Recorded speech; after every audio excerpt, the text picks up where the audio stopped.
Welcome to my YouTube channel. आज के lecture में हम बात करेंगे क्लास 10 का chapter second, that is control and coordination. इस चैप्टर में हम मेनली बात करेंगे किस तरीके से प्लांट में उनके फंक्शन को कौन कंट्रोल करता है, उनकी ग्रोथ को कौन कंट्रोल करता है, और एनिमल्स के बारे में भी बात करेंगे कि एनिमल्स में कौन कौन से हार्मोन प्रेजेंट होते हैं और उन हार्मोन का फंक्शन क्या होता है। पहले हम बात करेंगे control and coordination in plants. Plants में किस तरीके से कंट्रोल और कोऑर्डिनेशन होता है।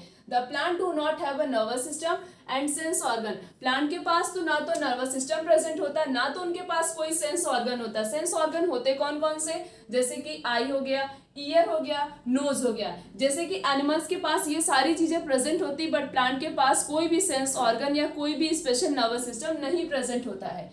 The function of control and coordination in plant is performed by the chemical substance called the plant hormones। अब जब प्लांट में कोई भी सेंस ऑर्गन नहीं प्रेजेंट है, ना तो उनमें कोई नर्वस सिस्टम प्रेजेंट है, तो उनके फंक्शन को कंट्रोल कौन करता है या कोऑर्डिनेट कौन करता है। उनके फंक्शन को कंट्रोल और कोऑर्डिनेट करता है हार्मोन्स। कौन कंट्रोल करता है? हार्मोन्स। प्लांट में कुछ स्पेशल हार्मोन्स प्रेजेंट होते हैं जो प्लांट के फंक्शन को और उनकी ग्रोथ को और उनके रिप्रोडक्शन को क्या करते हैं? कंट्रोल करते हैं। प्लांट हार्मोन जिसे हम कॉमनली बोल सकते हैं phyto hormones. There are 4 major type of plant hormones. 4 प्रकार के प्लांट हार्मोन्स होते हैं। कौन कौन से होते हैं? ऑक्सिन होता है, गिबरलिन होता है, साइटोकाइनिन होता है और एब्सिसिक एसिड होता है, जिसे हम शॉर्ट फॉर्म में बोल सकते हैं ABA। कौन कौन से हार्मोन होते हैं? 4 हार्मोन होते हैं, ऑक्सिन, गिबरलिन, साइटोकाइनिन और एब्सिसिक एसिड। ये जो ऑक्सिन है, गिबरलिन है और साइटोकाइनिन है, ये क्या करता है? Promote growth of plant. ये क्या करता है? प्लांट की ग्रोथ को प्रमोट करता है। मींस प्लांट में जितनी भी ग्रोथ होती है उनको कौन कौन सा हार्मोन प्रमोट करता है? ऑक्सिन, गिबरलिन और साइटोकाइनिन। उसके बाद एब्सिसिक एसिड क्या करता है? एब्सिसिक एसिड क्या करता है? Inhabit the growth. मींस ये ग्रोथ को क्या करता है? इनहैबिट करता है। इनहैबिट का मतलब क्या होता है? रोकना। ग्रोथ को क्या करता है? रोकता है। 4 प्रकार के हार्मोन्स होते हैं। कौन कौन से? ऑक्सिन, गिबरलिन, साइटोकाइनिन और एब्सिसिक एसिड। एक एक हार्मोन के बारे में स्टडी करेंगे। सबसे पहले हम बात करते हैं ऑक्सिन। ऑक्सिन का फंक्शन क्या होता है? It will promote the cell enlargement. Auxin क्या करता है? ऑक्सिन हार्मोन जो होता है वो सेल की इनलार्जमेंट में हेल्प करता है। इनलार्जमेंट का मतलब होता है सेल को जो है इंक्रीज करता है, उसकी लेंथ को, एंड सेल डिफरेंशिएशन, और सेल के डिफरेंशिएशन में भी हेल्प करता है। और क्या करता है? Promote fruit growth. फ्रूट की ग्रोथ में भी हेल्प करता है। कौन सा हार्मोन हेल्प करता है? Auxin hormone. और क्या करता है? It will control a plant response to light and gravity. Plant light की तरफ कब रिस्पॉन्स करेंगे और कैसे रिस्पॉन्स करेंगे, और ग्रेविटी की तरफ कैसे रिस्पॉन्स करेंगे, उसमें भी ऑक्सिन हार्मोन बहुत इंपॉर्टेंट रोल प्ले करता है। Auxin speed up the growth of stem. और क्या करता है? स्टेम की ग्रोथ को भी इंक्रीज करता है, बट रूट की ग्रोथ को स्लो डाउन कर देता है। क्या करता है? स्टेम की ग्रोथ को इंक्रीज करता है और रूट की ग्रोथ को स्लो डाउन कर देता है। Synthetic auxin are applied in agriculture and horticulture.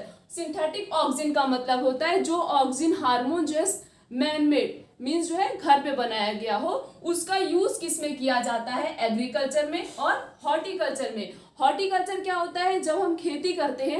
Agriculture क्या? वो खेती करना। हॉर्टिकल्चर जो होता है वो भी होता है खेती करना, कल्टीवेशन करना, बट जो है वो जो हम शॉर्ट फॉर्म में मतलब बहुत ही कम डिस्टेंस में करते हैं उसे कहते हैं हम हॉर्टिकल्चर। तो उसमें किसका यूज किया जाता है? सिंथेटिक ऑक्सिन का यूज किया जाता है। किसमें किया जाता है? एग्रीकल्चर और हॉर्टिकल्चर में। उसके बाद नेक्स्ट हार्मोन है गिबरलिन हार्मोन। गिबरलिन हार्मोन क्या करता है? ये भी सेल के इनलार्जमेंट में हेल्प करता है, सेल डिफरेंशिएशन में हेल्प करता है, और ये in the presence of auxin, मतलब गिबरलिन हार्मोन और ऑक्सिन हार्मोन दोनों आपस में एक दूसरे के साथ कंबाइंड फॉर्म में जो है वर्क करते हैं। अब ऐसे एमसीक्यूज में पूछा जा सकता है कि गिबरलिन हार्मोन के साथ कौन से हार्मोन को अप्लाइड किया जाता है, मींस यूज किया जाता है, तो हम किस पे टिक करेंगे? ऑक्सिन पे। या पूछा जा सकता है कि ऑक्सिन के साथ कौन से हार्मोन को जो है प्रमोट किया जाता है, ये यूज किया जाता है, ये अप्लाइड किया जाता है, तो हम किस पे टिक करेंगे? गिबरलिन हार्मोन पे। Then they help in dormancy. Dormancy क्या होता है? जब सीड या बर्ड्स जो होती हैं वो डॉर्मेंसी पीरियड में चली जाती है। डॉर्मेंसी का मतलब हो गया जैसे इनएक्टिव स्टेज में चली जाती है, तो उसे हम क्या बोलते हैं? डॉर्मेंसी बोलते हैं। उसको भी ये ब्रेक डाउन करता है और फ्रूट की ग्रोथ में भी हेल्प करता है। देन नेक्स्ट है साइटोकाइनिन हार्मोन। साइटोकाइनिन हार्मोन क्या करता है? सेल डिवीजन में हेल्प करता है और दे ब्रेक द डॉर्मेंसी। ये भी डॉर्मेंसी को ब्रेक डाउन करता है ऑफ द सीड और बर्ड्स की डॉर्मेंसी को। दे help in opening of stomata. और ये साइटोकाइनिन हार्मोन क्या करता है, स्टोमाटा की ओपनिंग में हेल्प करता है, क्लोजिंग में नहीं हेल्प करता है, सिर्फ और सिर्फ ओपनिंग में हेल्प करता है। अभी हम आगे देखते हैं कि कौन सा हार्मोन उसकी क्लोजिंग में हेल्प करता है। Then they also promote fruit growth, और फ्रूट ग्रोथ में भी हेल्प करता है। ये जो 3 हार्मोन हमने पढ़े कौन कौन से, ऑक्सिन, गिबरलिन और साइटोकाइनिन, ये तीनों हार्मोन क्या करता है, ग्रोथ को प्रमोट करता है। अब हम आगे पढ़ते हैं एब्सिसिक एसिड, जो कि क्या करता है, ग्रोथ को इनहैबिट करता है। नेक्स्ट हार्मोन है abscisic acid, they inhabit the growth. बाकी वो जो 3 हार्मोन थे, ऑक्सिन, गिबरलिन, साइटोकाइनिन, ये तीनों हार्मोन क्या करते हैं, ये ग्रोथ में हेल्प करते हैं। बट ये स्पेशल हार्मोन होता है एब्सिसिक एसिड, जिसे कॉमनली बोलते हैं ABA। ये हार्मोन क्या करता है, ये hormone inhabit the growth, growth को इनहैबिट करता, रोकता है। और क्या करता है, promote the dormancy in seed and birds, और सीड और बर्ड्स की डॉर्मेंसी को क्या करता है, प्रमोट करता है। प्रमोट क्लोजिंग ऑफ स्टोमाटा, अभी हमने पढ़ा था कि साइटोकाइनिन हार्मोन क्या करता है, ये स्टोमाटा की ओपनिंग में हेल्प करता है। बट ये एब्सिसिक एसिड क्या करता है, ये स्टोमाटा की क्लोजिंग में हेल्प करता है। और promote the welding and the falling of the leaves, और लीव्स को क्या करता है, फॉल ऑफ में भी हेल्प करता है। क्यों, क्योंकि ये क्या करता है, इनहैबिट द ग्रोथ, पूरी तरीके से क्या करता है, ग्रोथ को रोकता है। तो 3 हार्मोन क्या करते हैं, ग्रोथ को प्रमोट करते हैं, बाकी एक हार्मोन क्या करता है, ग्रोथ को इनहैबिट करता, रोकता है। नेक्स्ट टॉपिक है ट्रॉपिज्म, या हम बोल सकते हैं उसे कॉमनली ट्रॉपिक मूवमेंट क्या होता है, a growth movement of plant part in response to an external stimulus in which the direction of stimulus determine the direction of response is called tropism. Means जैसे प्लांट किस direction में response कर रहे हैं, जैसे कि वाटर की तरफ अट्रैक्ट हो रहे हैं, तो वो क्या कर रहे हैं, वाटर उनका क्या हो गया, स्टिमुलस हो गया, तो वाटर की तरफ क्या हो रहा है, डायरेक्टली अट्रैक्ट हो रहे हैं। तो वही चीज, मतलब ये जो अट्रैक्शन हो रहा है, जो प्लांट रिस्पॉन्स शो कर रहे हैं वाटर की तरफ, ग्रेविटी की तरफ, लाइट की तरफ, और भी बहुत सारी चीजें होती हैं उनकी तरफ, ये जो अट्रैक्शन शो करते हैं, इसी को क्या बोलते हैं, ट्रॉपिज्म बोलते हैं, या हम बोल सकते हैं उन्हें कॉमनली ट्रॉपिक मूवमेंट। अब हम देखते हैं कि कुछ स्टिमुलस है और उनके टाइप ऑफ ट्रॉपिज्म, मीन्स उस टाइप ऑफ ट्रॉपिज्म को क्या कहते हैं। सबसे पहला स्टिमुलस है लाइट। क्या है, लाइट। जब प्लांट लाइट की तरफ कुछ रिस्पॉन्स करते हैं, शो करते हैं, तो उसे क्या बोलते हैं, फोटोट्रॉपिज्म। फोटो मतलब क्या होता है, लाइट, ट्रॉपिज्म का मतलब सबको पता है, कोई रिस्पॉन्स शो करना। उसके बाद है ग्रेविटी, ग्रेविटी का हो गया जियोट्रॉपिज्म, जियो का मतलब क्या हो गया, ग्रेविटी। तो जब प्लांट ग्रेविटी तरफ अट्रैक्ट होता है तो उन्हें क्या बोलते हैं, जियोट्रॉपिज्म। उसके बाद है केमिकल, केमिकल हो गया केमोट्रॉपिज्म, केमिकल की तरफ अट्रैक्ट होना, केमोट्रॉपिज्म, केमो का मतलब क्या हो गया, केमिकल। उसके बाद है वाटर, वाटर हाइड्रोट्रॉपिज्म, हाइड्रो का मतलब क्या होता है, वाटर, ठीक है। उसके बाद है टच, टच मतलब थिग्मोट्रॉपिज्म। ठीक, इतना मतलब आसान नाम, भी नाम के हिसाब से जैसे इनका ट्रॉपिज्म है उस हिसाब से उनका स्टिमुलस भी है। ऐसे जैसे दे दिया गया फोटो, हमें पता है फोटो का मतलब होता है लाइट, मीन्स लाइट की तरफ अट्रैक्ट होना। जियो का मतलब हमें पता है ग्रेविटी, मीन्स ग्रेविटी की तरफ अट्रैक्ट होना। केमो का मतलब हमें पता है केमिकल, केमिकल की तरफ अट्रैक्ट होना। हाइड्रो का मतलब हमें पता है वाटर, वाटर की तरफ अट्रैक्ट होना। थिग्मो का मतलब हमें पता है टच, मीन्स प्लांट को जैसे टच करना, जैसे छुई मुई का पेड़ हो गया उसे टच करना तो वो रिस्पॉन्स शो करता है। हम स्टिमुलस हो गया, वो रिस्पॉन्स शो कर रहा है, ठीक है, तो वो क्या हो गया, थिग्मोट्रॉपिज्म। तो ये 5 ट्रॉपिज्म होते हैं, कौन कौन से, फोटो, जियो, केमो, हाइड्रो और थिग्मो। उसके बाद हम बात करते हैं नास्टिक मूवमेंट की, the movement of plant part in response to an external stimulus in which the direction of response is not determined by the direction of stimulus is called the nastic movement। Nastic movement में क्या होता है, जो direction होता है response का वो do not determined by the direction of stimulus, means जो स्टिमुलस है और जो प्लांट डायरेक्शन शो कर रहा है वो प्रॉपरली डिटरमाइंड नहीं हो पा रहा है। मीन्स जैसे कि जो स्टिमुलस है और जो रिस्पॉन्स आ रहा है वो प्रॉपरली रिस्पॉन्स नहीं कर रहा है। जैसे हमने किसी से क्वेश्चन पूछा, वो उस क्वेश्चन का, मीन्स हम स्टिमुलस हो गए, उस क्वेश्चन का वो रिस्पॉन्स प्रॉपरली नहीं दे रहा है, तो वो क्या हो गया, नास्टिक मूवमेंट हो गया। इसी को क्या बोलते हैं, इस तरीके से इसमें क्या है, external stimulus in which the direction of response is not, means direction, response की डायरेक्शन को डिटरमाइन नहीं कर पा रहा है कौन, डायरेक्शन ऑफ स्टिमुलस, समझ ही नहीं पा रहे एक दूसरे को, तो वो क्या हो गया, नास्टिक मूवमेंट। उसके बाद है thigmonasty, the non directional movement of plant part in response to the touch of an object. Non directional movement हो रहा है प्लांट का, जैसे टच करने पे, टचिंग पे, तो वो क्या हो गया, उसी को क्या बोलते हैं, थिग्मोनेस्टी बोलते हैं। उसके बाद है फोटोनेस्टी, the non directional movement of plant part in response of light is called फोटोनेस्टी। Plant का पार्ट जो है वो लाइट में किस तरीके का रिस्पॉन्स कर रहा है, जैसे सनफ्लावर है, जहां से भी सूरज की रोशनी आती है, जहां से भी उसे सन लाइट मिलती है, उसका मुंह, उसका जो फेस होता है उसी डायरेक्शन में क्या हो जा रहा है, वो मूव कर जा रहा है, उसी डायरेक्शन में उसका फेस हो जा रहा है। तो यही नॉन डायरेक्शनल मूवमेंट होना किसका, प्लांट का पार्ट का, रिस्पॉन्स ऑफ लाइट, लाइट के रिस्पॉन्स में नॉन डायरेक्शनल मूवमेंट हो रहा है किसका, plant part, is known as photonasty. अब हम बात करते हैं फंक्शन ऑफ प्लांट हार्मोन। जो हार्मोन्स के बारे में हमने पढ़ा था, कौन कौन से हार्मोन के बारे में हमने स्टडी किया, ऑक्सिन, गिबरलिन, साइटोकाइनिन और एब्सिसिक एसिड, 4 हार्मोन के बारे में हमने स्टडी किया। अब ये हार्मोन्स जो है ये प्लांट में कौन कौन से फंक्शन परफॉर्म करता है इसके बारे में हम स्टडी करेंगे। सबसे पहला फंक्शन है जर्मिनेशन ऑफ सीड। सीड के जर्मिनेशन में कौन हेल्प करता है, प्लांट हार्मोन्स हेल्प करते हैं। Growth of stem, leaves and root की ग्रोथ में भी हेल्प करता है, साथ साथ में स्टोमाटा की मूवमेंट में भी हेल्प करता है। और फ्लावरिंग ऑफ प्लांट, प्लांट में किस तरीके से फ्लावर का फॉर्मेशन होना है, कब होना है, किस समय होना है, इसमें भी हेल्प करता है। रिपनिंग ऑफ फ्रूट, रिपनिंग का मतलब होता है फ्रूट के पकने में भी मदद करता है। और क्या करता है, जो हमने पढ़ा था, फोटोट्रॉपिज्म, लाइट की तरफ अट्रैक्ट होना, ग्रेविटी की तरफ अट्रैक्ट होना, केमिकल की तरफ अट्रैक्ट होना, स्टिमुलस वगैरह रिस्पॉन्स करना, टच करना, ये सब मतलब जो हमने अभी स्टिमुलस पढ़ा था, फिर उसके बाद उसके ट्रॉपिक मूवमेंट के बारे में पढ़ा था, उन सब में भी कौन हेल्प करता है, प्लांट हार्मोन्स हेल्प करते। Means plant hormones means plant में तो अभी हमने पढ़ा कोई भी नर्वस सिस्टम या कोई भी स्पेशल सेंस ऑर्गन नहीं प्रेजेंट होता है, जैसे कि हम ह्यूमन बीइंग में प्रेजेंट होता है, ईयर, आई, नोज, स्किन, ये सब सेंस ऑर्गन हमारी बॉडी में प्रेजेंट होते हैं। हमारी बॉडी में तो नर्वस सिस्टम भी प्रेजेंट होता है, हमें कोई मारता है या हम किसी गर्म चीज को टच करते हैं, तुरंत हमारी बॉडी क्या करती है, रिस्पॉन्स करती है उसके अगेंस्ट। अब प्लांट में तो हमने नाक, कान, आंख, मुंह तो देखे नहीं है, उसमें तो नहीं प्रेजेंट होता। अब प्लांट में जब ये सारी चीजें नहीं प्रेजेंट हो तो वो फंक्शन कौन परफॉर्म करता है, हार्मोन्स परफॉर्म करते हैं। ऐसा नहीं कि सिर्फ और सिर्फ प्लांट में ही हार्मोन्स प्रेजेंट होते, ह्यूमन बीइंग में भी हार्मोन्स प्रेजेंट होते, एनिमल्स में भी हार्मोन प्रेजेंट होते। अभी हम आगे स्टडी करेंगे कि कौन कौन से हार्मोन हमारी बॉडी में प्रेजेंट होते, साथ साथ में कौन कौन सी ग्लैंड प्रेजेंट होती है और वो ग्लैंड कौन कौन से हार्मोन सिक्रीट करती हैं। साथ में हम ये भी स्टडी करेंगे कि किस तरीके से मैसेज, जैसे कि हमने किसी गर्म चीज को टच किया, तुरंत हमारा हाथ क्या होता है, गर्म चीज पे जैसे ही हाथ जाता है तुरंत हम अपना हाथ हटा लेते हैं। तो ये रिस्पॉन्स जो तुरंत ही मैसेज, मतलब हमारी सेकंड भी नहीं लगा, मैसेज हमारे ब्रेन तक पहुंच गया। मैसेज ब्रेन तक जब पहुंच जाएगा तो ब्रेन सोचेगा समझेगा नहीं, आधे घंटे सोचने के बाद वो रिस्पॉन्स करेगा। वो क्या किया, तुरंत रिस्पॉन्स किया। तो हम ये देखेंगे कितनी स्पीड है उसकी रिस्पॉन्स करने की, और मैसेज किस तरीके से कौन लेके जाता है मैसेज और कौन लेके आता है। इसका मतलब ये चैप्टर बहुत ही ज्यादा इंटरेस्टिंग है। इंटरेस्टिंग इसलिए है क्योंकि हम इसमें प्लांट्स के बारे में भी स्टडी करेंगे और इसमें हम एनिमल्स के बारे में भी स्टडी करेंगे। अब आगे के टॉपिक को हम कंटिन्यू करते हैं।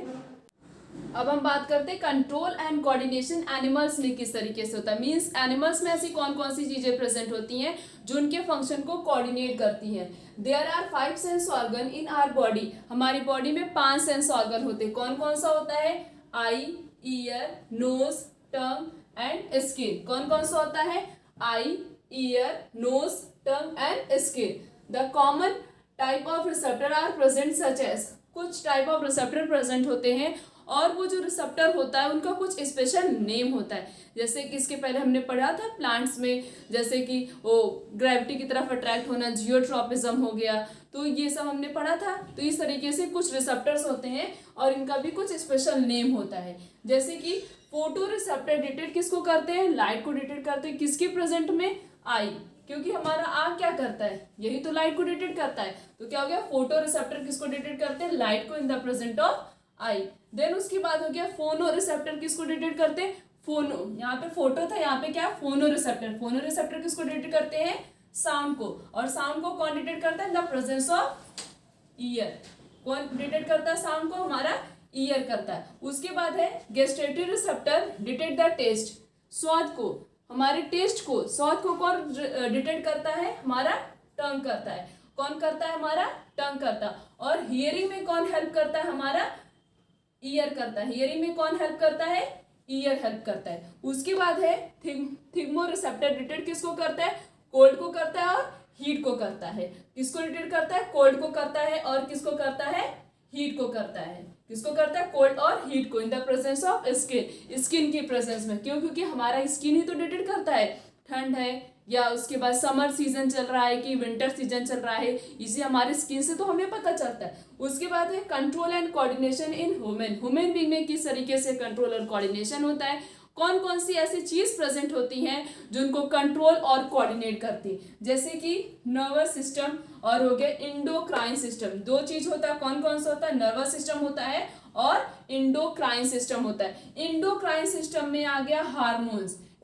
हमारा नेक्स्ट टॉपिक है human nervous system. The nervous system is made up of special cell called the neuron. हमारा जो नर्वस सिस्टम होता है वो एक स्पेशल सेल से मिलकर बना हुआ होता है, जिसे हम क्या बोलते हैं, न्यूरॉन बोलते हैं। ऐसे भी हम बोल सकते हैं कि neuron is the structure and functional unit of the nervous system. Neuron क्या होता है, हमारा स्ट्रक्चर और फंक्शनल यूनिट होता है, किसका होता है, नर्वस सिस्टम का। Neuron is the largest cell in our body, और न्यूरॉन हमारी बॉडी का सबसे लार्जेस्ट सेल होता है। ये न्यूरॉन का डायग्राम है, देखते हैं कि कौन कौन सी चीजें न्यूरॉन के पास प्रेजेंट होती हैं। ये क्या है, इसकी cell body, this is a cell body. और ये जो हेयर्स लाइक स्ट्रक्चर दिखाई देते हैं, इन्हें क्या बोलते हैं, इन्हें क्या बोलते हैं, डेंड्राइट्स बोलते हैं। और ये सेल बॉडी के अंदर क्या क्या प्रेजेंट है, सेल बॉडी के अंदर साइटोप्लाज्म प्रेजेंट होता है और क्या प्रेजेंट होता है, न्यूक्लियस प्रेजेंट होता है। क्या क्या होता है सेल बॉडी के अंदर, साइटोप्लाज्म प्रेजेंट होता है और क्या प्रेजेंट होता है, न्यूक्लियस प्रेजेंट होता है। और ये जो लॉन्ग, मतलब ये जो लॉन्ग फाइबर्स रन करते हैं, इन्हें क्या बोलते हैं, इन्हें क्या बोलते हैं, एक्सॉन बोलते हैं। और ये एक्सॉन क्या करता है, ये एक्सॉन मैसेज लेके जा रहा है और ये मैसेज एंडिंग कहाँ होती है, इसकी नर्व एंडिंग पे। कहाँ पे एंड होता है, नर्व एंड। यहाँ पे देखो जो जो एंड हो रहा है मैसेज, इसे क्या बोलते हैं, इसे बोलते हैं नर्व एंडिंग। उसके बाद ये जो प्रेजेंट, इसे क्या बोलते हैं, इसे बोलते हैं मैलिन सीथ। क्या बोलते हैं, मैलिन सीथ, जो कि किससे बना हुआ होता है, प्रोटीन और फैट से बना हुआ होता है। करता क्या, ये प्रोटेक्शन में हेल्प करता है। किस में हेल्प करता है, प्रोटेक्शन में मेनली हेल्प करता है। ठीक है, ये रहा न्यूरॉन का डायग्राम। अब देखते हैं न्यूरॉन हैज 3 कंपोनेंट। न्यूरॉन के पास 3 कंपोनेंट प्रेजेंट होते हैं। कौन कौन सा होता है, सेल बॉडी होता है, डेंड्राइट्स होता है और क्या होता है, एक्सॉन होता है। सेल बॉडी के पास कौन कौन सी चीजें प्रेजेंट होती हैं, साइटोप्लाज्म और न्यूक्लियस प्रेजेंट होता है। डेंड्राइट्स हमने देख लिया, ये जो हेयर्स लाइक स्ट्रक्चर या फाइबर्स हम बोल सकते हैं, ये जो दिखाई देते हैं, इन्हें हम क्या बोलते हैं, इन्हें हम क्या बोलते हैं, डेंड्राइट्स बोलते हैं। और ये जो एक लॉन्ग ट्यूब रन करती है, जो लंबी सी ट्यूब जा रही है, देखो यहाँ से स्टार्टिंग हो रही है, यहाँ पे इसकी एंडिंग हो रही, इसे हम क्या बोलते हैं, एक्सॉन बोलते हैं। तो 3 कंपोनेंट होते हैं न्यूरॉन के, कौन कौन से, सेल बॉडी, डेंड्राइट्स और एक्सॉन। ह्यूमन नर्वस सिस्टम में आगे हम कंटिन्यू करते हैं। The nervous system can be divided into 2 main part. Nervous system को 2 मेन पार्ट में डिवाइड किया गया है। जैसे नर्वस सिस्टम को 2 मेन पार्ट में डिवाइड किया है, कौन कौन सा होता है, एक होता है सेंट्रल नर्वस सिस्टम, जिसे हम कॉमनली बोल सकते हैं CNS। दूसरा कौन सा होता है, peripheral nervous system, which is commonly known as PNS। कौन कौन सा होता है, सेंट्रल नर्वस सिस्टम और पेरीफेरल नर्वस सिस्टम। इन सब के बारे में हम डिटेल में आगे स्टडी करेंगे, बट यहाँ पे हम स्टडी करेंगे CNS के बारे में, सेंट्रल नर्वस सिस्टम, उसमें हम ब्रेन के बारे में स्टडी करेंगे और ब्रेन के कितने पार्ट होते हैं, जो पार्ट होते हैं उनका फंक्शन क्या होता है। देखते हैं पेरीफेरल नर्वस सिस्टम भी 2 टाइप्स के होते हैं। कौन कौन सा होता है, ऑटोनॉमिक नर्वस सिस्टम। कौन सा होता है, ऑटोनॉमिक नर्वस सिस्टम। दूसरा क्या होता है, दूसरा होता है वॉलेंट्री नर्वस सिस्टम। 2 होते हैं, कौन कौन से, ऑटोनॉमिक नर्वस सिस्टम और दूसरा कौन सा होता है, voluntary nervous system. Autonomic nervous system control automatically. Autonomic nervous system क्या होता है, जो कि ऑटोमेटिकली कंट्रोल होता है, मींस उसको हम कंट्रोल नहीं करते। जैसे डाइजेशन कब होगा, वो हमारे कंट्रोल में नहीं है, तो वो क्या हो रहा है, खुद से हो रही वो एक्टिविटी, तो वो क्या हो गया, ऑटोनॉमिक नर्वस सिस्टम। उसके बाद है voluntary nervous system, control from the brain, जिसको हमारा ब्रेन कंट्रोल कर रहा है। क्या कर रहा है, हमारा ब्रेन, जैसे थिंकिंग का काम, सोचने का काम हमारा ब्रेन कर रहा है। राइटिंग, वॉकिंग, थिंकिंग, कुछ भी करना, दौड़ना, घूमना, टहलना, रनिंग करना, राइटिंग करना, डांसिंग करना, ये सब कौन करता है, हमारा ब्रेन कंट्रोल कर रहा है। वो हमारे कंट्रोल में तो नहीं, हमारा कौन कंट्रोल कर रहा है, ब्रेन कंट्रोल कर रहा है। तो वो किसके अंदर आ गया, वॉलेंट्री नर्वस सिस्टम। और जो खुद से कंट्रोल हो रहा है, उसे हम क्या बोलते हैं, वो आता है किसके अंदर, ऑटोनॉमिक नर्वस सिस्टम के अंदर। नेक्स्ट टॉपिक है central nervous system. The CNS consist of brain and spinal cord. Central nervous system में क्या क्या आता है, इसमें ब्रेन आता है और क्या आता है, स्पाइनल कॉर्ड। सबसे पहले हम बात करेंगे ब्रेन की, उसके बाद हम बात करेंगे स्पाइनल कॉर्ड की। देखते हैं ब्रेन क्या होता है। Brain is the highest coordinating centre in our body. हमारी बॉडी में जितनी भी एक्टिविटी हम करते हैं पूरे दिन में, उसको कंट्रोल और कोऑर्डिनेट कौन करता है, हमारा ब्रेन करता है। कौन करता है, ब्रेन करता है। ठीक है, उसके बाद the brain is located inside the skull of our body. हमारी बॉडी में ब्रेन कहाँ प्रेजेंट होता है, किसके अंदर होता है, स्कल के अंदर होता है। किसके अंदर होता है, स्कल के अंदर। Then it is protected by a bony box. Protected किससे रहता है, बोनी बॉक्स से, और उस बोनी बॉक्स को क्या बोलते हैं, क्रेनियम बोलते हैं। अब ऐसे पूछा जा सकता है कि हमारा ब्रेन प्रोटेक्टेड किससे रहता है, किससे प्रोटेक्टेड रहता है, क्रेनियम से प्रोटेक्टेड रहता है। और अगर ये पूछा जाए कि किसके अंदर प्रेजेंट होता तो क्या होगा, स्कल के अंदर प्रेजेंट होता है। Then the brain are broadly divided into 3 part. Brain के 3 पार्ट होते हैं। कौन कौन सा होता है, फोर ब्रेन होता है, मिड ब्रेन होता है और हाइंड ब्रेन होता है। कौन कौन सा होता है, फोर ब्रेन, मिड ब्रेन और हाइंड ब्रेन। फोर ब्रेन के अंदर क्या आता है, सेरिब्रम, और मिड ब्रेन को फर्दर डिवीजन में क्लासिफाई नहीं किया गया है। और हिंड ब्रेन के अंदर क्या आता है, पोन्स आता है, सेरिब्लम आता है और मेडुला आता है। ठीक है, ये 3 पार्ट थे किसके, ब्रेन के, फोर ब्रेन, मिड ब्रेन और हाइंड ब्रेन। अब हम एक एक ब्रेन के पार्ट के बारे में और उनके फंक्शन के बारे में डिस्कस करेंगे। नेक्स्ट अब हम बात करते हैं ब्रेन के जितने भी पार्ट होते हैं उनके फंक्शन के बारे में। कितने पार्ट होते हैं, 3 होते हैं। कौन कौन से, फोर ब्रेन, मिड ब्रेन और हाइंड ब्रेन। फोर ब्रेन को क्लासिफाई किया गया था किसमें, ए क्लासिफिकेशन उसका था, वो कौन सा था, सेरिब्रम। मिड ब्रेन का कोई भी फर्दर डिवीजन नहीं है। और हाइंड ब्रेन में क्या क्या आता है, पोन्स आता है, सेरिब्लम आता है और क्या आता है, मेडुला आता है। अब उनके हम फंक्शन के बारे में स्टडी करेंगे। सबसे पहले हम बात करते हैं सेरिब्रम की। It is the main thinking part of the brain. ये क्या होता है, मेन पार्ट होता है थिंकिंग का, किसका, हमारे ब्रेन का। It is a site for learning. Learning के होता है, या कोई भी रिस्पॉन्स देता है उसके लिए होता है, इंटेलिजेंस के लिए होता है और मेमोरी के लिए होता है। ये सब कौन कंट्रोल करता है, हमारा सेरिब्रम करता है। उसके बाद they have different area for performing different function. उसके पास अलग अलग एरिया प्रेजेंट होता है और वो अलग अलग एरिया अलग अलग प्रकार के फंक्शन को परफॉर्म करता है। और उस एरिया को क्या बोलते हैं हम, एसोसिएशन एरिया। क्या बोलते हैं, एसोसिएशन एरिया बोलते हैं। All the voluntary action of our body are controlled by cerebrum. जितने भी वॉलेंट्री एक्शन होते हैं हमारी बॉडी में, उनको कंट्रोल कौन करता है, हमारा सेरिब्रम करता है। उसके बाद हम बात करते हैं मिड ब्रेन की। Control the response of visual and auditory stimuli. Mid brain का कोई भी तो फर्दर क्लासिफिकेशन होता नहीं। मिड ब्रेन करता क्या है, ये क्या करता है, ये विजुअल मीन्स हम कोई चीज देखते हैं उस इमेज को बताता है कि हमने देखा क्या। जैसे हमने डॉग को देखा तो बताता है कि ब्रेन हमारा बताएगा, हमारा मिड ब्रेन बताएगा कि तुमने किसकी इमेज देखी या डॉग की इमेज देखी।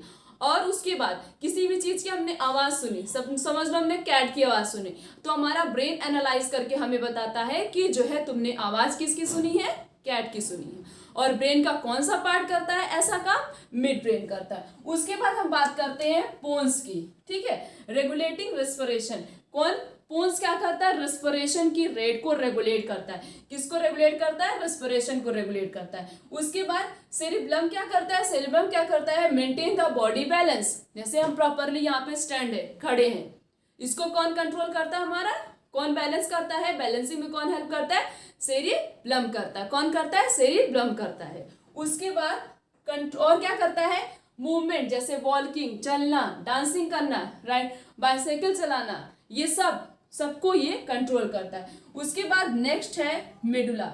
ठीक है, मेडुला क्या करता है, medulla contain the centre for reflexes such as, जैसे कि हम खाना खाते हैं इजिली हमारे इसोफेगस में चला गया, इसमें हेल्प करता है। और क्या करता है, कफिंग में हेल्प करता है। और क्या करता है, स्नीजिंग में हेल्प करता है। जो हमारे माउथ में हमेशा सलाइवा सिक्रीट होता है उसमें भी हेल्प करता है। ये रहा ब्रेन के पार्ट और उनके फंक्शन के बारे में। अच्छे से पढ़ लेना क्योंकि इसमें एक छोटी सी चीज से एमसीक्यूज बन सकता है। नेक्स्ट हम बात करते हैं हार्मोन्स की। It is a chemical substance which coordinate the activities of living organism and also their growth. Hormones क्या होता है, हार्मोन्स एक प्रकार का केमिकल सब्सटेंस होता है जो कि ग्रोथ में और कुछ हमारी बॉडी की एक्टिविटीज होती है उसमें क्या करता है, हेल्प करता है। और हार्मोन्स एक स्मॉल अमाउंट में और एक टारगेट या हम बोले टारगेट ग्लैंड में या हम बोले स्पेसिफिक टिश्यू में, सेल्स में, टारगेट ग्लैंड में ही सिक्रीट होता है। और क्या करता है, ग्रोथ में हेल्प करता है, डेवलपमेंट में हेल्प करता है, और भी बहुत सारी एक्टिविटीज होती है हमारी बॉडी में, उनको क्या करता है, उसको कोऑर्डिनेट करता है और कंट्रोल करता है। देन हम बात करते हैं अब ये हार्मोन सिक्रीट किस में होता है। हार्मोन जो होता है वो किस में सिक्रीट, इंडोक्राइन ग्लैंड से सिक्रीट होता है। किससे होता है, इंडोक्राइन ग्लैंड से मेनली सिक्रीट होता है। और इस हम पूरे चैप्टर में सिर्फ और सिर्फ इंडोक्राइन ग्लैंड के कितने मतलब कौन कौन सी ग्लैंड होती है जो कि इंडोक्राइन ग्लैंड होती है, उनसे कौन कौन सा हार्मोन सिक्रीट होता है और उस हार्मोन की कमी की वजह से क्या होता है और वो हार्मोन कौन सा फंक्शन परफॉर्म करता है, इसके बारे में हम स्टडी करेंगे। बाकी जो बचा है एक्सोक्राइन ग्लैंड, उसके बारे में हम 11th क्लास में डिस्कस करेंगे। ठीक है, देखते हैं अब ये ग्लैंड कितने टाइप्स के होते हैं। ग्लैंड मेनली 2 टाइप्स के होते हैं। कौन कौन से होते हैं, एक्सोक्राइन ग्लैंड और इंडोक्राइन ग्लैंड। कौन कौन सा ग्लैंड होता है, एक्सोक्राइन ग्लैंड और इंडोक्राइन ग्लैंड। देखते हैं एक्सोक्राइन ग्लैंड क्या होता है, they have duct. Exocrine gland के पास डक्ट प्रेजेंट होता है, इसीलिए इसे हम डक्ट ग्लैंड कहते हैं। कैसा ग्लैंड कहते हैं, डक्ट ग्लैंड कहते हैं। अब डक्ट का प्रेजेंट का मतलब होगा जैसे ये स्लाइवरी ग्लैंड है, एक डक्ट में स्लाइवा क्या हो रहा है, एक डक्ट में प्रोड्यूस हो रहा है। ऐसा तो है नहीं कि ऐसे फ्रीली प्रोड्यूस होने लगता है, नहीं, एक डक्ट में प्रोड्यूस हो रहा है तो वो क्या हो गया, एक डक्ट के द्वारा पास होते हुए जा रहा है तो क्या हो गया, उस किसके अंदर आता है, एक्सोक्राइन ग्लैंड के अंदर। ठीक है, जो मतलब जो भी चीज हमारे डक्ट में सिक्रीट होती है, मीन्स डक्ट से या किसी ट्यूब से पास होते हुए जा रही हैं, उन्हें हम क्या बोलते हैं, उन्हें हम बोलते हैं, वो सब आती हैं एक्सोक्राइन ग्लैंड के अंदर। उसके बाद है इंडोक्राइन ग्लैंड। इंडोक्राइन, अब जब हमने पढ़ लिया एक्सोक्राइन ग्लैंड डक्ट ग्लैंड होता है तो इसका मतलब इंडोक्राइन ग्लैंड कैसा होगा, डक्टलेस ग्लैंड होगा। ये फ्रीली प्रोड्यूस हो रहा है हमारी बॉडी में, जैसे हार्मोन है फ्रीली प्रोड्यूस हो रहा है, एक ग्लैंड से फ्रीली हमारी बॉडी में प्रोड्यूस हो रहा है। उसको जो एक्टिविटी अपनी परफॉर्म करनी हो, एक्टिविटी क्या कर रहा है, परफॉर्म कर रहा है, किसी ट्यूब से पास तो हो नहीं रहा है। तो जो चीज ट्यूब से पास होती है वो एक्सोक्राइन ग्लैंड, ठीक है, जो ऐसे फ्रीली प्रोड्यूस हो रहा है वो किसके अंदर आ गया, इंडोक्राइन ग्लैंड के अंदर आ गया। तो हम इस पूरे चैप्टर में सिर्फ और सिर्फ इंडोक्राइन ग्लैंड के बारे में ही डिस्कस करेंगे। हमारा सबसे पहला ग्लैंड है hypothalamus. It is present in the brain. Hypothalamus कहाँ पे प्रेजेंट होता है, ब्रेन में प्रेजेंट होता है। It produce releasing hormone. Hypothalamus 2 hormone produce करता है। कौन कौन सा प्रोड्यूस करता है, एक तो रिलीजिंग हार्मोन प्रोड्यूस करता है, दूसरा प्रोड्यूस करता है इनहेबिटिंग हार्मोन। कौन कौन से 2 हार्मोन प्रोड्यूस करता है, releasing hormone and inhibiting hormone. Then hypothalamus control the pituitary hormone. जो पिट्यूटरी हार्मोन होता है मतलब पिट्यूटरी ग्लैंड है, उससे जो हार्मोन सिक्रीट हो रहा है उसको कंट्रोल कौन करता है, हाइपोथैलेमस कंट्रोल करता है। कौन कंट्रोल करता है, हाइपोथैलेमस कंट्रोल करता है। Next is pituitary gland. It is present just below the brain. ये कहाँ पे प्रेजेंट होता है, ब्रेन के जस्ट नीचे प्रेजेंट होता है। कौन सा ग्लैंड, पिट्यूटरी ग्लैंड। और हाइपोथैलेमस कहाँ प्रेजेंट होता है, ब्रेन में प्रेजेंट होता है। Then it will secrete a growth hormone. Pituitary gland जो होता है वो कौन सा हार्मोन सिक्रीट करता है, ग्रोथ हार्मोन सिक्रीट करता है। और यही हाइपोथैलेमस इस ग्रोथ हार्मोन को क्या करता है, कंट्रोल और कोऑर्डिनेट करता है। Then deficiency of growth hormone. अगर ग्रोथ हार्मोन की डिफिशियंसी हो जाती, मीन्स ग्रोथ हार्मोन बहुत ही कम सिक्रीट होता है, तो उस कंडीशन में क्या होता है, ड्रॉफिज्म हो जाता है। क्या होता है, ड्रॉफिज्म, मतलब हाइट बहुत ही छोटी हो जाती है, वेरी शॉर्ट हाइट। और अगर ग्रोथ हार्मोन बहुत ही ज्यादा सिक्रीट हो रहा है, उस कंडीशन में क्या होता है, पर्सन बहुत ज्यादा टॉल हो जाते हैं। Then next gland is thyroid gland. It is attach to the windpipe of our body.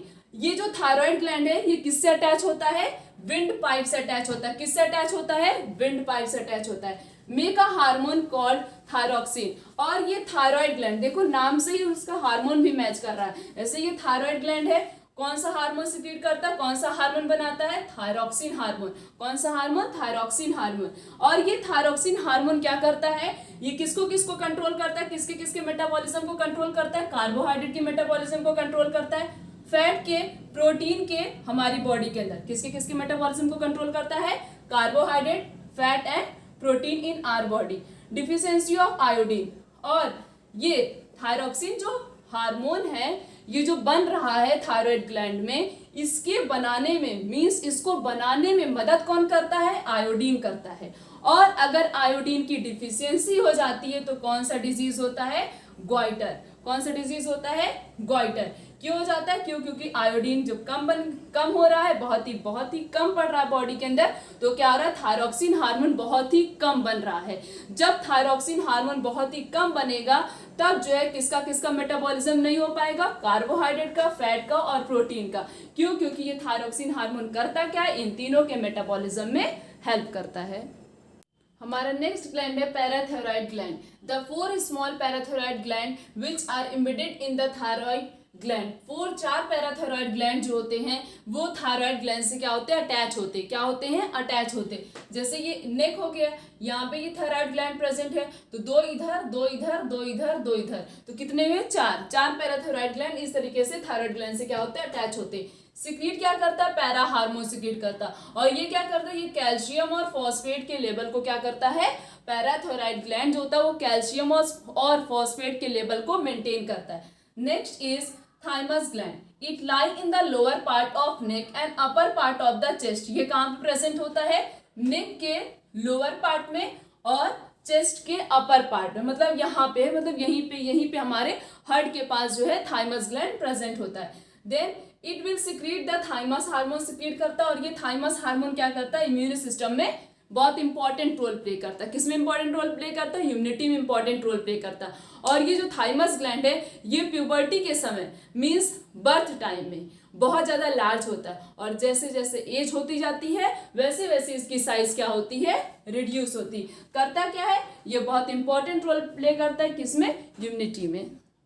Insulin hormone करता है, डिफिशियंसी ऑफ इंसुलिन हार्मोन। अगर इंसुलिन हार्मोन की कमी हो जाती तो उससे कौन सी डिजीज होती है, डायबिटीज। कौन सी डिजीज होती है, डायबिटीज, जिसे सब लोग ऐसे ही कॉमनली बोलते हैं शुगर, बोलते नहीं है कि उनके शुगर हो गया। इसका मतलब उनके ब्लड के अंदर उनका शुगर लेवल जो था, ब्लड शुगर लेवल वो क्या हो गया, डिक्रीज हो गया। ब्लड के अंदर शुगर लेवल क्या हो गया, डिक्रीज हो गया। उसे क्या बोलते हैं, हार्मोन उसकी डिफिशियंसी से क्या होता है, डायबिटीज डिजीज होती है। Then the insulin hormone control the metabolism of sugar। अब इंसुलिन की डिफिशियंसी से क्या होता है, डायबिटीज होता है, जिसे कॉमनली हम क्या बोलते हैं, शुगर बोलते हैं। अब ऐसा क्यों होता है, the insulin hormone control the metabolism of sugar. Insulin hormone करता क्या है, किसके मेटाबॉलिज्म को कंट्रोल करता है, शुगर के मेटाबॉलिज्म को कंट्रोल करता है। अब जब इंसुलिन हार्मोन जो है वो पैंक्रियास के अंदर नहीं बनेगा तब क्या होगा, शुगर का मेटाबॉलिज्म कंट्रोल नहीं हो पाएगा। मींस शुगर के लेवल को इंसुलिन हार्मोन कंट्रोल नहीं कर पा रहा है। क्यों नहीं कर पा रहा है, क्योंकि इंसुलिन हार्मोन जो है वो पैंक्रियास के अंदर बन ही नहीं रहा है। जब नहीं बनेगा तो उसको क्या करेगा, वो कंट्रोल नहीं करेगा। तब कौन सी डिजीज होती है, डायबिटीज डिजीज होती है। इसी वजह से डायबिटीज के पेशेंट को शुगर नहीं लेने के लिए मना किया जाता है कि ये शुगर का कोई भी प्रोडक्ट यूज नहीं करेंगे। मीन्स मीठी चीज तो बिल्कुल ही नहीं यूज करेंगे। क्यों नहीं यूज करेंगे, क्योंकि उनकी बॉडी के अंदर पैंक्रियास जो है वो इंसुलिन हार्मोन सिक्रीट नहीं कर रहा है, और जब तक इंसुलिन हार्मोन सिक्रीट नहीं होगा तब तक शुगर के लेवल को कोई भी मेंटेन नहीं कर सकता है। और अगर उस कंडीशन में हम मीठा चीज खाना शुरू कर दें, स्टार्ट कर दें, तब क्या होगा, शुगर का लेवल जो है हमारी बॉडी के अंदर कंट्रोल नहीं हो पाएगा। ठीक है, इसी वजह से मना किया जाता है। Next is the diabetic person जिसको भी डायबिटीज हुई रहती है उनको एडवाइस क्या दिया जाता है, उनको किसका इंजेक्शन दिया जाता है, इंसुलिन का इंजेक्शन। क्योंकि उनकी बॉडी के अंदर सब कुछ फाइन है, सब कुछ ठीक ठाक है, बस क्या हो रहा है, पैंक्रियास इंसुलिन हार्मोन सिक्रीट नहीं कर रहा है, जिसकी वजह से शुगर के लेवल को मेंटेन नहीं किया जा पा रहा है। उसके बाद जब वो मेंटेन नहीं होगा तो क्या किया जाता है, इंसुलिन का इंजेक्शन दिया जाता है। इंसुलिन का इंजेक्शन इसलिए दिया जाता है ताकि उसके अंदर इंसुलिन हार्मोन प्रेजेंट हो। ठीक है, अब जब इंसुलिन का इंजेक्शन उसे दिया जा रहा है तो उसके शुगर लेवल को क्या किया जाएगा, मेंटेन कर सकती है body. Then next gland is adrenal gland. It is located on the top of 2 kidney. जैसे हमारे पास 2 किडनी होती है, एक किडनी ये हमारी हो गई दूसरी किडनी, सॉरी इस तरह नहीं, जैसे ऐसे हम बना सकते हैं अपनी किडनी को, इस तरीके से हमारी किडनी हो गई, इसके ऊपर एक एडिनल ग्लैंड, इसके ऊपर एक एडिनल ग्लैंड, एक किडनी के ऊपर एक एडिनल ग्लैंड। ठीक है, एक किडनी एक एडिनल ग्लैंड, एक किडनी ये एक एडिनल ग्लैंड ये, तो 2 किडनी प्रेजेंट होती मीन्स 2 एडिनल ग्लैंड भी प्रेजेंट है। उसके बाद it will secrete a adenine hormone. कौन सा हार्मोन सिक्रीट करता है adrenal gland, adenine hormone. Testis present only in males. Testis सिर्फ और सिर्फ किसमें प्रेजेंट होता है, मेल में प्रेजेंट होता है। It will make a hormones called testosterone. Testis कौन सा हार्मोन बनाता है, टेस्टोस्टेरोन हार्मोन बनाता है। कौन सा hormone, testosterone hormone. Testosterone hormone क्या करता है, control the development of male sex organ. ये क्या करता है, मेल के सेक्स ऑर्गन को कंट्रोल करता है। एंड मेल के फीचर होते हैं जैसे कि डीपर वॉइस हो गया, मोर बॉडी हेयर्स, इन सब में क्या करता है ये टेस्टोस्टेरोन हार्मोन कंट्रोल करता है। It will make the male gamete, और मेल गैमेट का फॉर्मेशन भी करता है वो क्या है, स्पर्म। और ये सारा प्रोसेस होता कब है, प्यूबर्टी के समय होता है। कब होता है, प्यूबर्टी के समय होता है। टेस्टिस सिर्फ और सिर्फ मेल में प्रेजेंट होता है, टेस्टोस्टेरोन हार्मोन प्रोड्यूस करता है, और ये करता क्या, ये मेल के जितने भी फीचर्स होते हैं, बिहेवियर होते हैं, उनके चेंजेस में क्या करता है, ये हार्मोन हेल्प करता है। Next is ovaries. ओवरीज सिर्फ और सिर्फ किस में प्रेजेंट होता है, फीमेल में प्रेजेंट होता है। Make our to hormones, testis सिर्फ और सिर्फ एक हार्मोन प्रोड्यूस करता है, जबकि ओवरी जो होती है वो दो हार्मोन प्रोड्यूस करती है। कौन कौन सी, estrogen hormone and progesterone hormone. Estrogen hormone क्या करता है, help in the development of female sex organ. ये क्या करता है, फीमेल सेक्स ऑर्गन के डेवलपमेंट में हेल्प करता है, फीमेल फीचर्स में हेल्प करता है, जैसे कि वॉइस में चेंजेस आना, सॉफ्ट स्किन का फॉर्मेशन होना और मेमरी ग्लैंड का फॉर्मेशन होना। इन सब में कौन सा हार्मोन हेल्प करता है, ईस्ट्रोजन हार्मोन हेल्प करता है। Then next is progesterone hormone. Progesterone hormone क्या करता है, कंट्रोल यूट्रस। यूट्रस को कंट्रोल करता है, किस समय, मेंस्ट्रुअल साइकिल के समय ये हार्मोन बहुत इंपॉर्टेंट रोल प्ले करता है। उसके बाद, और इस हार्मोन को स्पेशली प्रेगनेंसी हार्मोन कहा जाता है। क्यों, क्योंकि टेस्टोस्टेरोन, ये प्रोजेस्टेरोन हार्मोन जो होता है वो मेंटेन करता है किसको, प्रेगनेंसी को। और क्या करता है, make the female gamete called the ओवा। और क्या करता है, ये ओवरी क्या करता है, फीमेल गैमेट के फॉर्मेशन में हेल्प करता है, जिसे हम क्या बोलते हैं, ओवा बोलते हैं, या तो हम इसे क्या बोल सकते हैं, एग बोलते हैं, एग भी बोल सकते हैं। और ये सारे चेंजेस कब आते हैं, प्यूबर्टी के समय। कब होते हैं सारे चेंजेस, प्यूबर्टी के समय होते हैं। आज का लेक्चर यहीं तक, थैंक यू।